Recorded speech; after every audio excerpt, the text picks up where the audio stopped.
The 1900s timeline brings us to where we are today. People say we're slaves, and we literally are slaves. But how do we get there? November 1910, Jekyll Island. That's when a bunch of banking families, actually a handful of banking families, met on Jekyll Island and hashed out a deal to form the Federal Reserve. What it was there was a bunch of private banks, like you say McDonald's Corporation took over a bunch of mom and pop restaurants.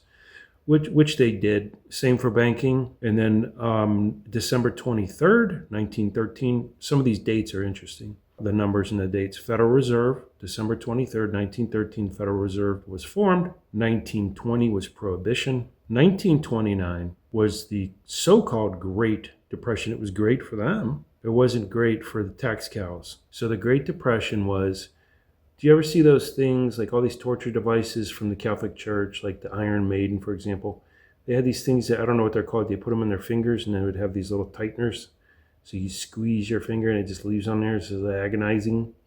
Okay, so basically that was the Great Depression, politically speaking, is they applied pain to the populace until they got what they wanted. April 5th, 1933, FDR, Franklin Delano Roosevelt, Executive Order 6102. He forbid anyone to own gold. You were not allowed to own gold. Go to prison for a decade if you were caught owning gold. They extracted real money. Remember the gold rush? And the people did all that work to make money. No, it was all collected. Now you collect it under the threat of a cage. So you weren't allowed to own real wealth. If you didn't have money, you could have paper money.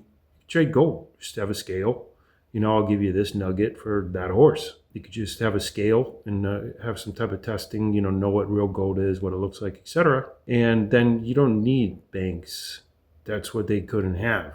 They can't have that. They need control. FDR, absolute demon. The damage that this guy, absolute puppet of the Federal Reserve banking families, disgusting.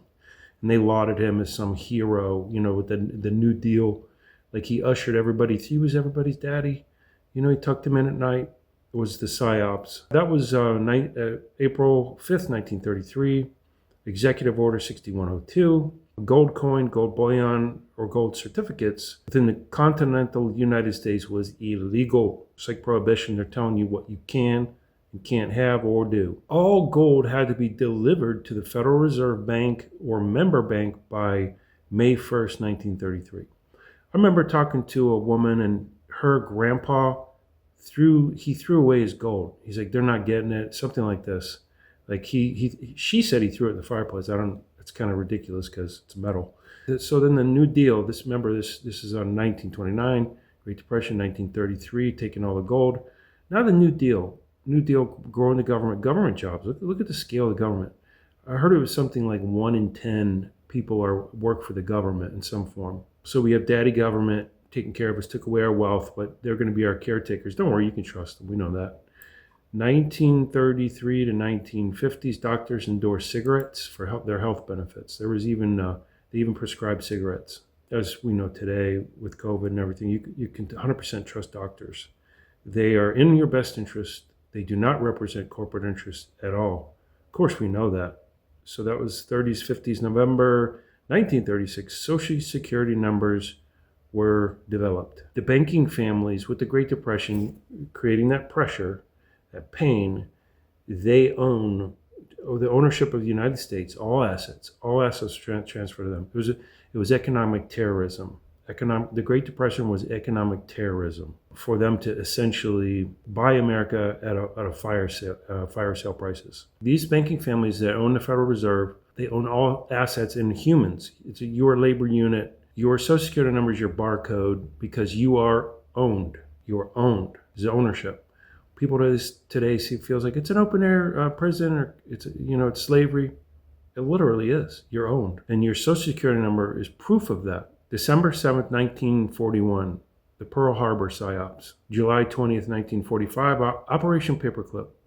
That's when all the Nazi scientists came over, scientists, etc., the important people, the people basically were living in the Fourth Reich. After World War II, Operation Paperclip brought over all those people here. July 29th, 1958, NASA was founded. In the 1960s, the Cold War, this is a fear and enemy creation. and to control the populace and enrich military contractors. July 20th, 1969, the moon landing psyops. Late 1960s to 1970s, women's liberation movement. They would break up the family unit and have double the taxation. If I was born a female, I wouldn't want somebody telling me what to do, what I can't do. But notice they didn't pitch it. Look, women can go to work and men can stay home. There's going to be enough money. Whoever works, it's going to be the same. You're going to have enough money for only one of you to work. It wasn't pitched that way, was it? It was pitched that way to drive women out into the workforce and gaslight them. They've been victimized by men to capitalize on perhaps build up angst of being sort of second-class citizens and driving them out into the workplace and breaking up the family unit. So you have, divorced families shuffling kids around. Kids are going to daycare. They're away from their parents. Parents have less influence. Now you fast forward today, younger generation, even owning a home is out of reach for them.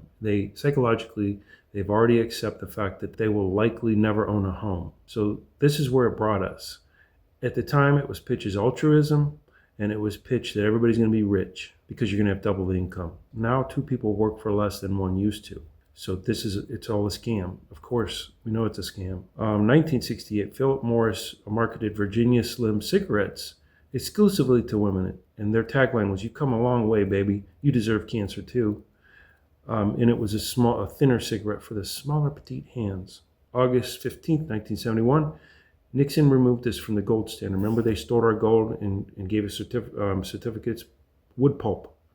Go to the store and buy paper, you'll see how cheap it is. After August 15th, 1971, removed from the gold standard, that means the US dollar was backed by gold. Now it's backed by nothing but, we promise it's worth something. It's wood pulp. We can see this is the trend that brought us today to where we are powerless. We have no more financial power in the United States at all. It's going to continue to worsen. This is how we got here. This is how we've been disempowered and tricked